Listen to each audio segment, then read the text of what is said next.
대선 후보나 대선 주자가 소속된 정당 인사가 주로 각 당의 정책과 공약을 소개하는 시간인데요. 수학이 무너지면 나라가 무너진다. 오늘 수학교육 국가 책임제 정책도 발표한 개혁신당 이준석 대선 후보입니다. 어서 오십시오. 예, 안녕하십니까? 예, 안녕하십니까? 일단 요거부터 좀 여쭤볼게요. 예. 왜 수학인지, 그럼 초등학교 일제고사도 부활하는 건가요? 일정 부분 우리나라에서는 최근 한 십수년 동안 교육의 강도를 낮추는 방향으로 교육 정책이 이제 진행되어 왔습니다. 그러다 보니까 국제 학력 평가 같은 거, 우리 피사라고 하죠. 이런 걸 진행해 보면은 동아시아 국가 중에서 한국이 항상 수학 같은 경우에는 최상위를 유지했었는데 네.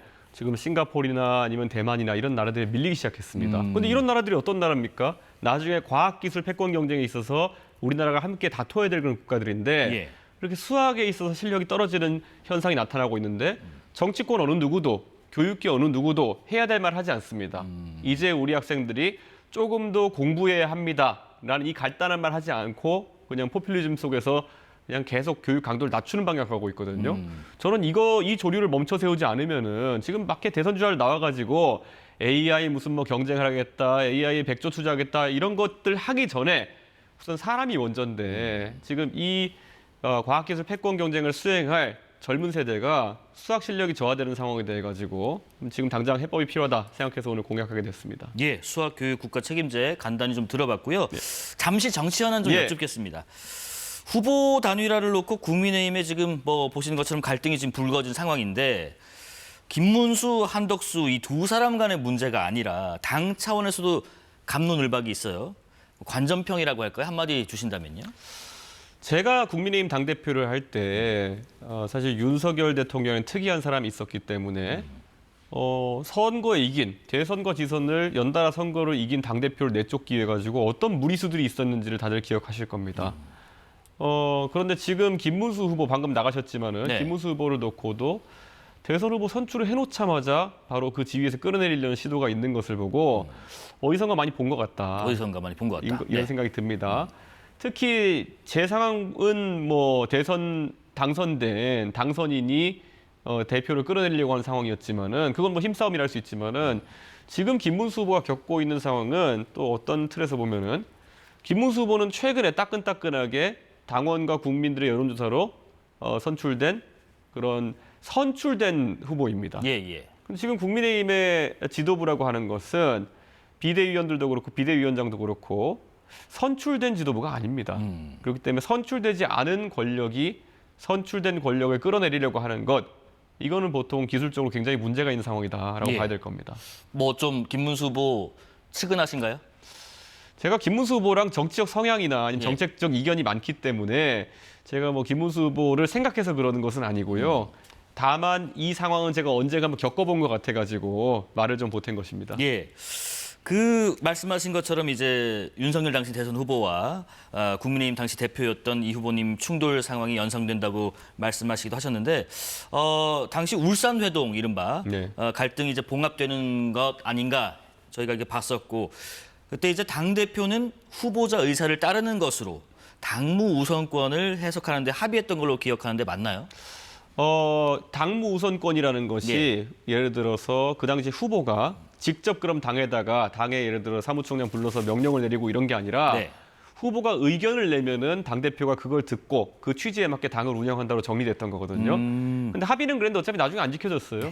나중에 윤석열 후보가 막 소리 지르면서 여기저기 다 시키고 이렇게 해가지고 어그러졌는데 그때는 윤핵관들이 저에게 그런 식의 합의를 강요했었거든요.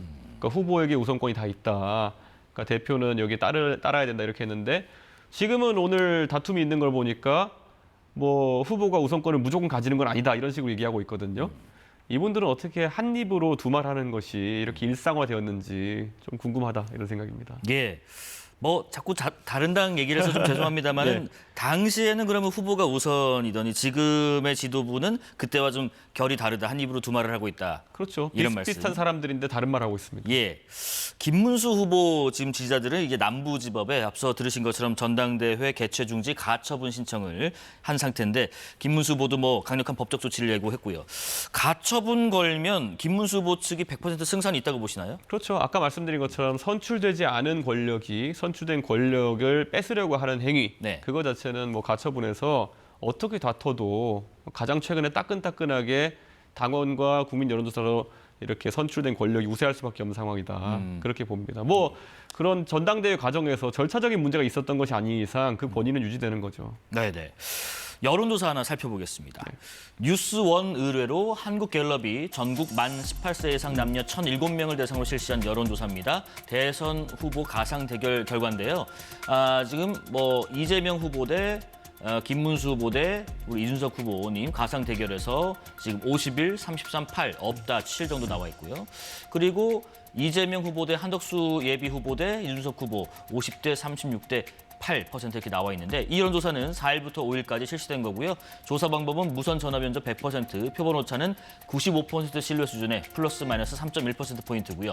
자세한 내용은 중앙선거 여론조사 심의위원회 홈페이지를 참조하시면 됩니다.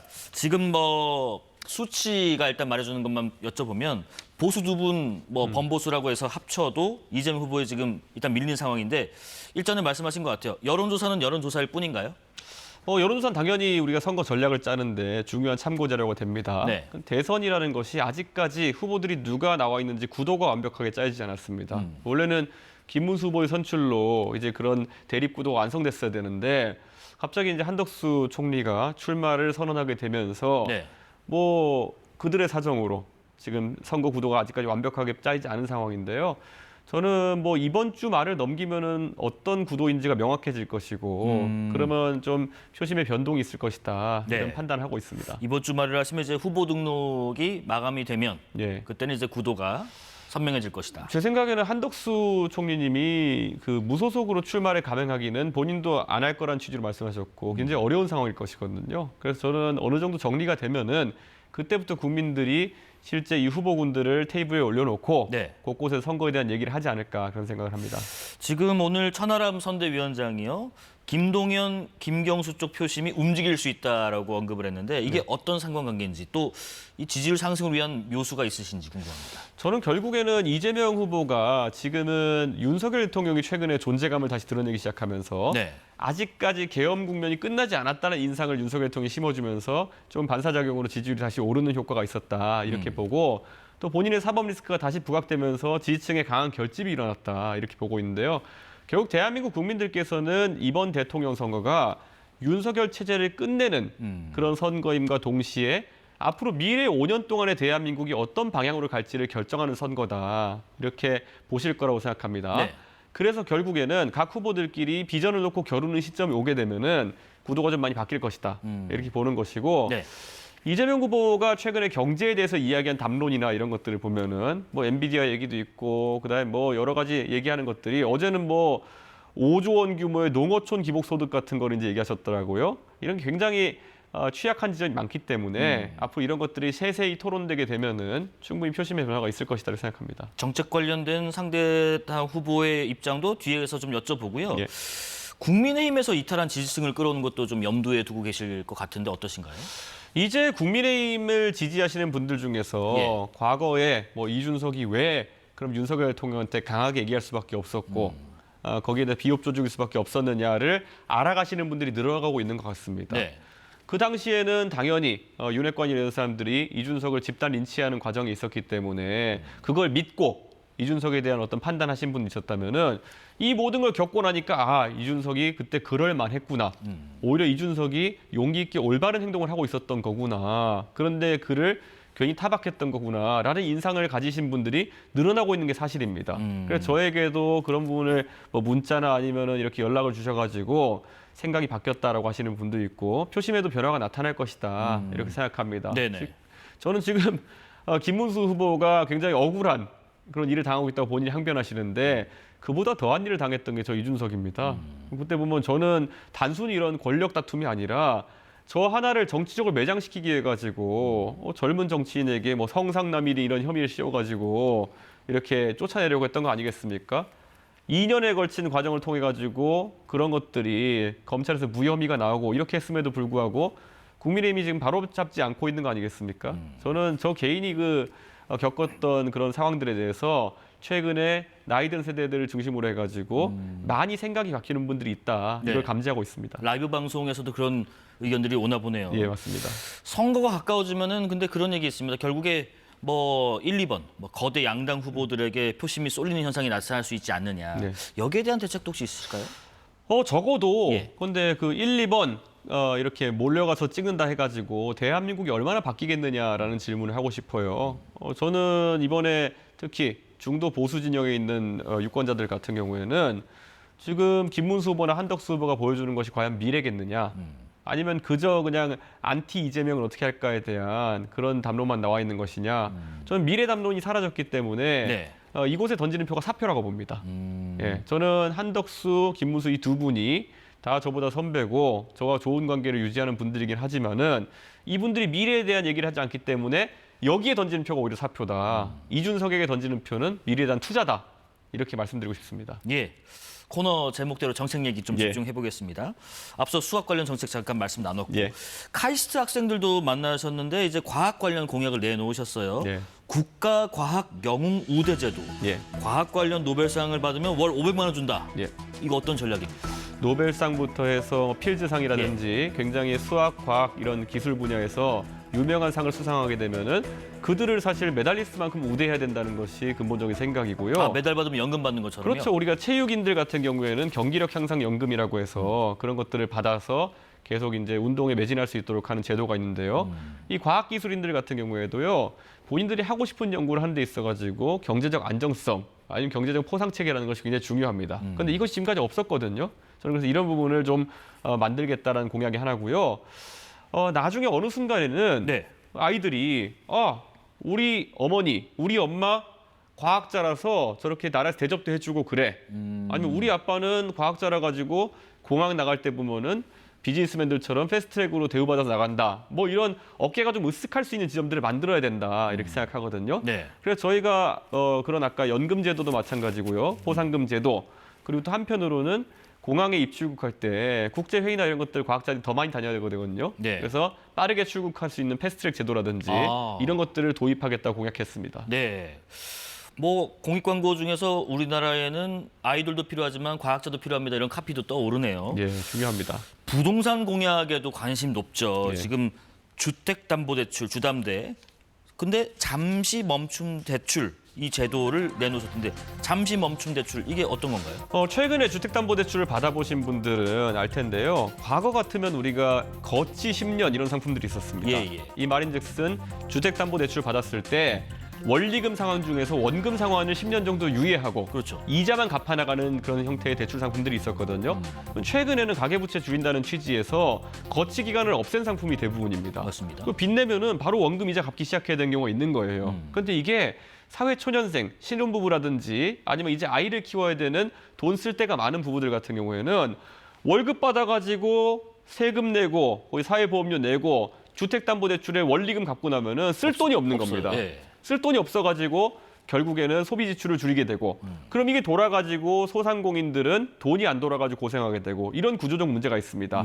제가 동탄의 국회의원을 간 뒤로 동탄의 젊은 세대가 이런 부분을 굉장히 지적을 많이 하더라고요. 그래서 이번에 저희가 30, 40대 이런 젊은 부부들을 위해 가지고 대출을 이제 받으면은 주담대 받으면은 한 3년 정도의 거치 기간은 기본적으로 둘 수 있게 하고 그리고 아이를 낳을 때마다 아이가 미성년인 경우에 한 2년 정도씩 아이 하나당 추가로 거치 기간 둘 수 있게 하면은 아이를 키우면서 돈이 많이 들어가는 그 시기에 결국 원금 상환을 좀 유예하는 효과가 있기 때문에 가처분 소득이 늘어나는 효과가 생긴다. 네. 그리고 이것은 조세나 이런 것이 추가로 투입되는 것이 아니다 보니까 굉장히 부담 없이 시행할 수 있는 정책이다. 그래서 이런 부분을 저희가 시행하려고 합니다. 근데 또 들읍니다. 이제 원금 상환을 멈추고 이자만 내도록 하겠다는 거는 당장 급한 불은 좀 끄겠지만은 시간 벌기에 불과하지 않는가. 뭐 일부는 뭐 밑 빠진 독에 물 붓기다 이런 지적하는 분들도 있으신데 여기에 대한 의견은요? 근데 뭐 비탄감이라든지 이런 쪽으로 들어가게 되면은 그거야말로 도덕적 해이를 가져올 수도 있고 또 조세가 투입될 수 있는 부분이다 보니까요. 저희는 그런 재원 소요가 없는 선에서 최대한 젊은 세대에게 유리한 이건 하나의 선택입니다. 예. 만약에 3년 정도 유예하고 싶으면 하는 것이고요. 나는 유예 기한이 필요 없어. 그럼 바로 갚아도 됩니다.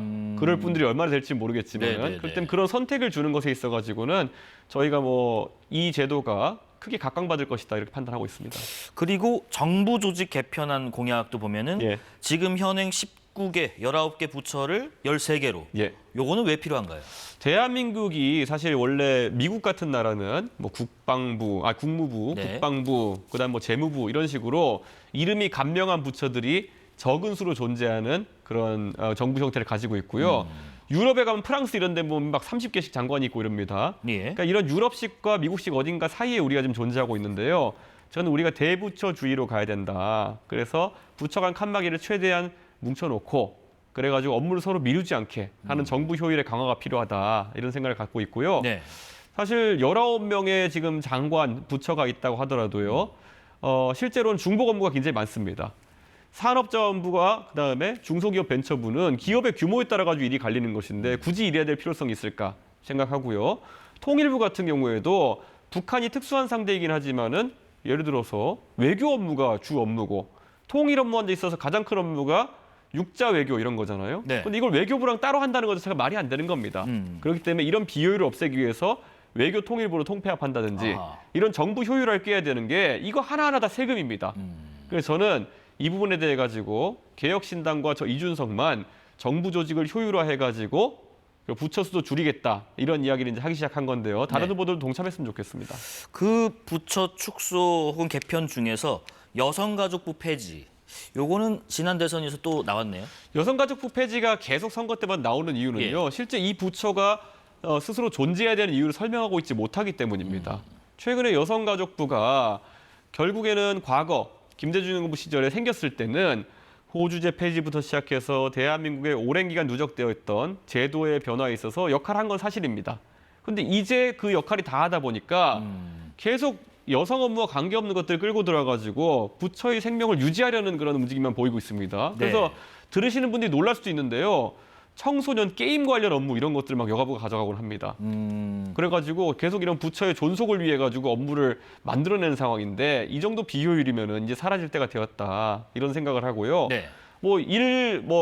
어떤 일정한 기사에 따르면은 결국에는 여가부가 세종시로 가는 것도 거부하고 그 여가부에 근무하시는 분들 중에 일부는 여성가족부 업무에 관심이 있어서가 아니라 세종시에 가지 않는 부처라 가지고 여가부를 선호하는 상황도 있다. 이러면 전 여가부의 정부 부처로서의 사실 존재 이유와 생명 자체가 거의 끝났다 이렇게 봅니다. 그러면 그 여성가족이라는 그 이름 아래에 가족이라는 부분 또 이제 요새 저출생이다 보니까 상당히 중요한 요소가 있을 수도 있지 않습니까? 그런 부분은 어디로 흡수가 되나요? 그건 복지로 가야 복지로. 되겠죠. 그리고 여성이라고 하는 것 중에서 여성 인권에 해당하는 부분들은 국가인권위원회로 통합시키면 되는 겁니다.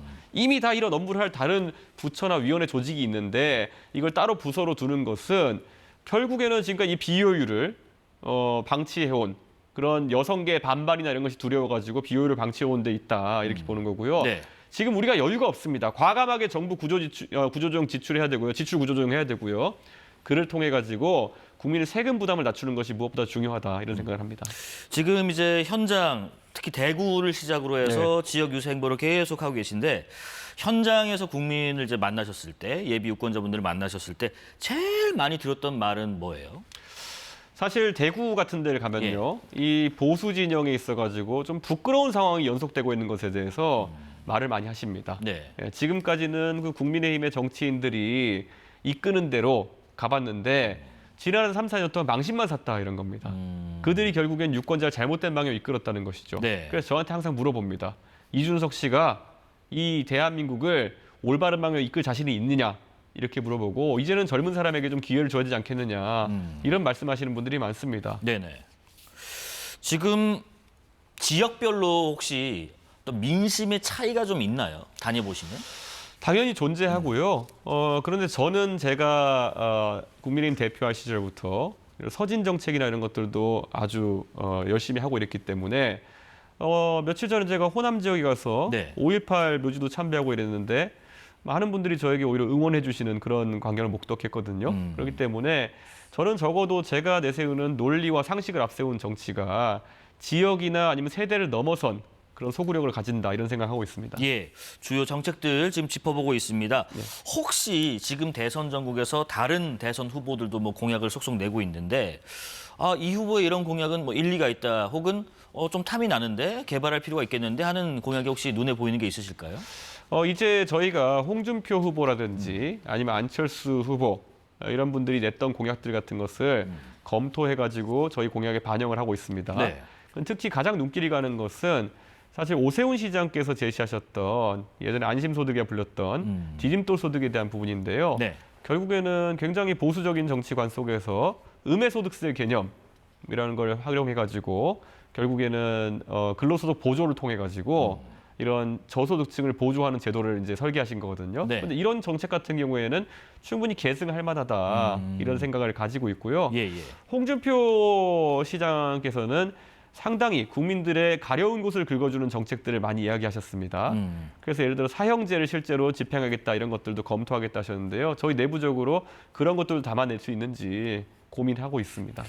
반대로 이런 정책은 낙제 아닌가, 혹은 0점을 주고 싶다 하는 공약이 있을까요? 방금 전에 이제 김문수 후보님 예. 이제 앞에서 얘기하셨는데요. 김문수 후보님이 지난번에도 한번 말씀하신 적이 있고 오늘도 강하게 힘주어 말씀하신 것이 대중교통에 있어서 버스에도 노인 무임승차 적용하자 일정한 시간대를 두고 네. 이런 말씀하셨는데요. 사실 지금 서울시 통계를 뽑아봐도 그런 대중교통에 대한 적자가 누적되어 가지고 이제는 요금 인상을 급격하게 해야 되는 상황이 올 수도 있습니다. 그 상황에서 김문수 후보님의 생각보다는 조금 부담을 나눠질 수 있는 형태로 노인에 대한 일정한 할인을 제공하는 정도는 모르겠지만은 네. 무상화해버리게 되면은 오히려 출퇴근하고 이런 젊은 세대에 지금 지하철 요금이 2,000원을 뛰어넘을 수 있다, 기본 요금 기준으로. 이런 얘기까지 나오고 있거든요. 네. 그래서 이런 부분에 있어서는 제가 만약에 나중에 김문수 후보와 TV 토론이나 이런 데서 이야기할 기회가 생긴다면은 좀 이견을 조정할 수 있는지 한번 해보겠습니다. 예, 제가 의정 갈등이라고 국한하지는 않겠습니다. 의료 개혁 내지는 뭐 의료 문제, 이런 부분들에 있어서도 어떤 보관이 있으시다면 한번 들어보겠습니다. 저는 윤석열 정부에서 이 의료 개혁이라는 걸 통해 가지고 뭐 선불이 손대다가 대한민국의 의료 시스템 지난 몇십 년 동안 충분히 잘 동작해왔던 시스템을 망가뜨렸다 생각합니다. 예. 지난 몇십 년 동안 의료 시스템이 잘 동작했다 그러는데요. 그것도 사실 어느 정도는 의사들을 속된 말로 갈아 넣어가지고 된 시스템이긴 합니다. 우리나라의 건강보험의 당연지정제라는 걸 준용되면서 아무리 민간 병원이라 할지라도 공공성을 띠도록 강제해놓은 부분이 있는데요. 그런 부분을 의사들에게 강제하고 가격 통제까지 이제 수가를 통해서 하면서 유지해온 제도인데 그 틀에 대한 이해가 윤석열 대통령이 없었던 것 같습니다. 그래서 저는 이렇게 망가뜨려 놓은 지금 윤석열 정부의 의료 개혁에 대해 가지고 네. 원상복귀를 이제 할 수 있는 용기가 필요하다 이런 생각을 합니다. 그래서 의대 직원 같은 경우에도 네. 원상복귀를 해야 되는 것이고요. 전체적으로 필수 의료 패키지라는 것에서 급여와 비급여 진료를 혼합할 수 없게 해놓은 거라든지 이런 부분은 다시 재조정할 필요가 있다는 생각을 합니다. 혹시 뭐 근래에 그 이국종 대전 국군병원장 만나셨는데 네. 관련된 말씀도 나누는 게 있으신가요? 예, 이국종 대전 국군 대전병원장께서 사실 그분은 중증 외상 치료에 대해 가지고 대한민국의 으뜸 가는 권위자시기 때문에 지금 이 방식으로 가가지고는 대한민국의 응급실에 필요한 인력이 가려고 하지도 않을 것이고 실제로 치료가 제대로 이루어지지도 않을 것이다. 그래서 이런 후송책이나 이런 것에 대해 가지고 직접 헬기까지 저희한테 보여주시고 이렇게 하면서 많은 가르침을 주셨거든요. 저는 제가 대통령이 된다고 하면요, 가장 먼저 해야 될 일이 뭐냐면은 이국종 교수님 같은, 이국종 원장님 같은 현장에 빠삭한 의료인들이 대한민국의 의료 시스템을 재설계해낼 수 있도록 하는 것이 중요하다 이런 생각합니다. 그러면 이국종 병원장님의 직함이 바뀔 수도 있나요? 근데 그런 부분 잘못 말하면은 매수가 될 수 있기 때문에 제가 말 안 하겠지만은 저는 그런 이국종 교수와 같은 현장의 목소리가 반영되는 의료 체계를 약속하겠습니다. 알겠습니다. 현안 얘기도 잠시 또 나눠보겠습니다. 서울 고등법원이 이재명 민주당 후보의 파기환송심 기일을 변경한 것, 여기에 대한 입장을 들어보겠습니다. 저는 법원이 사실 이런 판단을 하기 전에 민주당에서 굉장히 압박을 했다는 것이 굉장히 깨림칙한 결과를 낳았다. 네. 이런 생각을 하게 됩니다. 사실 이재명 후보가 대선 후보로 등록을 하기 때문에 그런 선거를 할 수 있는 어떤 최소한의 그런 기한을 보장해달라는 말은 일리가 있어 보입니다. 그럼 그 주장만 하면 되는데 뭐 탄핵을 하겠다니 뭐 이런 얘기를 하면서 결국 법원이 그런 압박에 굴복한 모양새가 됐던 거거든요. 그래서 저는 법원의 판단이 충분히 일리 있는 판단이긴 하다. 그런데 그 모양새가 민주당의 협박을 통해 가지고 이뤄진 것이라는 의심을 지울 수 없는 것이 지금 현실이다 이렇게 말씀드리고요. 네. 이재명 후보는 어쨌든 대법원에서 파기환송을 받아들였기 때문에 원래 파기환송이라는 건요 돌려보낼 때 유죄 취지입니다. 그래서 유죄가 사실상 확정된 거나 마찬가지거든요. 네. 그렇기 때문에 이분이 범법자, 사실상 범법자라는 것은 확정된 것 같은데요. 우리가 흔히 하는 말, 지금 선거 기간은 재판하지 말라는 이런 정도 이야기는 범법자에게도 인권은 있다. 뭐 이 정도의 취지로 법원이 판단한 것이 아닐까 생각하게 되고요. 네. 여기서 근데 이 취지를 이해하지 못하고 이재명 후보와 민주당이 결국은 대통령 당선된 사람은 재판을 받지 못하게 한다라는 입법을 하면서 완전히 고삐 풀린 그런 정당처럼 움직이고 있거든요. 저는 이것을 바로잡을 수 있는 것은 국민밖에 없다. 이재명 후보가 낙선하게 되면 재판 받으러 가야 되거든요. 저는 아마 이재명 후보가 재판받는 것을 바라시는 분들은 이재명 후보가 이번 선거에서 당선되는 것을 원치 않을 것이다. 이렇게 생각합니다. 예. 이재명 후보가 당선이 되더라도 잠깐 언급한 것처럼 헌법 84조 이 법 해석 놓고 공방이 좀 벌어질 것 같은데 여기에 대한 대응으로 민주당은 당선 시 재판 정지 법안 추진하는 상황. 여기에 대해서 보충 의견 좀 들어보겠습니다. 우리가 입법부, 사법부, 행정부의 삼권 분립을 이야기하지 않습니까? 예. 근데 최근에 민주당 모 인사가 주요 인사 중에 하나가 삼권 분립의 수명이 다했다는 취지로 이야기를 했어요. 그래서 전 이건 굉장히 우려스러운 주장이다 이런 생각을 합니다. 네. 우리가 박정희 대통령의 제3공화국에 대비해서 유신 이후의 제4공화국을 독재라고 하는 분들이 있는 이유는 박정희 대통령이 대통령에서 행정부를 장악하고 그다음에 유신정의회라는 조직을 통해 가지고 입법부를 장악했기 때문에 그렇게 지적하는 거거든요. 삼권 중에 2개만 장악하려고 해도 우리가 독재라고 이야기했습니다. 그리고 그 독재와 맞섰던 사람들이 지금 아마 민주당에 있는 민주화운동했다는 사람들일 겁니다. 그런데 지금 민주당이 이미 입법 권력은 장악했고요. 만약에 대통령이 당선된다면은 이재명 후보가 행정 권력도 장악하게 되는 것인데요. 사법 권력까지 장악하기 위해 가지고 이렇게 지금 입법까지 하겠다고 있습니다. 이게 과거의 기준에 따르면은 3권 중에 3개를 모두 다 얻으려고 하는 것인데 이게 독재를 하겠다는 의도 아니고 무엇이겠습니까? 저는 그들이 과거 박정희 대통령이 들이댔던 잣대를 그대로 들이댄다면은 이것은 독재를 하기 위한 시도입니다. 국민의힘 얘기도 잠깐 또 여쭤볼게요. 후보가 나오자마자 단일화 압박, 이른바 후보에 대한 반발, 또 후보 스스로도 반발이 있고요. 내홍이 격화되는 이런 모양새, 이 사태의 핵심적인 원인은 어디 있다고 보세요? 저는 윤석열 대통령이 뒤에 아직까지 흑막으로서 존재하고 있는 것이 아닌가 아, 그런가요? 이런 의심을 하게 됩니다. 네. 홍준표 전 시장께서도 후보직을 그만두신 다음에 이제 출국하기 전에 메시지를 자제하시다가 이 문제에 대해서는 따로 메시지 내셨어요. 왜냐하면 본인이 도저히 이거를 묵과할 수 없었기 때문일 텐데요. 어쨌든 후보가 뽑힌 다음에 일사불란하게 당의 친윤계라고 하는 인사들이 후보를 끌어내리려고 하는 모습 보면서 이 일사불란한 움직임은 조정하는 사람이 있을 것이다. 그게 합리적인 의심이고요. 네. 그게 윤석열 대통령이라는 증언이 곳곳에 나오고 있습니다. 전 그래서 이거는 윤석열 대통령이 원래 항상 이런 데 끼어들어가지고 남 좋은 일 하거든요. 윤석열 대통령이 이런 식으로 사실 계엄 때문에 지금 탄핵까지 당한 대통령인데 아직까지도 정치에 손을 못 대고 이미 본인은 정치적으로 사망한 상태인데 이렇게 막판까지 정치를 혼탁하게 만든다고 하면은 이게 도와주는 게 누구겠느냐? 바로 이재명 후보입니다. 네. 이미 그 계엄을 일으켰던 대통령에 대한 탄핵 절차는 끝났지만은 자꾸 이런 일이 발생하면 국민들 입장에서는 계엄에 대한 뒷마무리, 윤석열 정부의 청산이 끝나지 않았구나라는 인상을 주게 되고 그러면 가장 대척점에 서 있는 이재명 후보에게 관심을 갖는 국민들이 늘어나는 거거든요. 네. 그러니까 윤석열 대통령은 가만히 있는 것이 제일 중요하다 그런 생각을 합니다. 예. 지금 뭐 이 시간 4시 반이 됐네요. 저희 여의도 KBS가 있는 곳과 가까운 국회 이제 사랑제라는 곳에서 김문수 대선 후보 좀 전에 출연했던 그리고 한덕수 예비 후보 지금 만나는 회동 진행 중인데 저희가 화면 들어온 대로 좀 잠깐 보여드리고요. 그러면 그 말씀은 이른바 한덕수 후보 띄우기에 윤 전 대통령이 있다는 말씀이신가요? 지금 윤석열 대통령이 사실 한덕수 후보를 네. 밀었다고 하는 정황이 몇 가지 있습니다. 그래요? 특히 홍준표 시장의 케이스를 보면요. 홍준표 시장이 처음에는 국회의원이나 당협위원장을 상당수 확보해가지고 캠프 진용이 괜찮았습니다.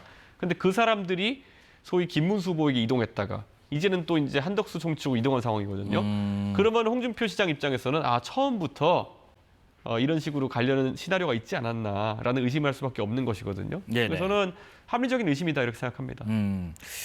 지금 국민의힘에서는 뭐 보수 빅텐트, 반명 빅텐트로 이준석 후보 자꾸 언급하고 있는데 그런 거 없이 완주하시겠다는 의지신 거죠? 저는 완주를 통해서 당선하겠다, 예. 당선되겠다는 얘기를 하고 있는 게요. 이미 지금 이 선거는 계엄과 탄핵에 대한 일정 정도 책임을 묻는 선거입니다. 그런데 계엄과 탄핵에서 자유롭지 못한 정당에 자유롭지 못한 후보가 승리할 가능성은 정말 희박합니다. 그나마 개혁신당은 계엄과 탄핵에서 자유롭고 그리고 지금까지 젊은 층의 표를 가져오는 데 일정한 역할이 있었기 때문에 저희 개혁신당 주도로 만약에 선거를 치러낼 수 있다고 한다면은 저는 충분히 이재명 후보의 당선을 저지할 수 있다 생각하거든요. 그래서 저는 합리적인 선택을 이제 유권자들이 하셔야 될 때가 아닌가 그런 생각을 하고 있습니다. 예.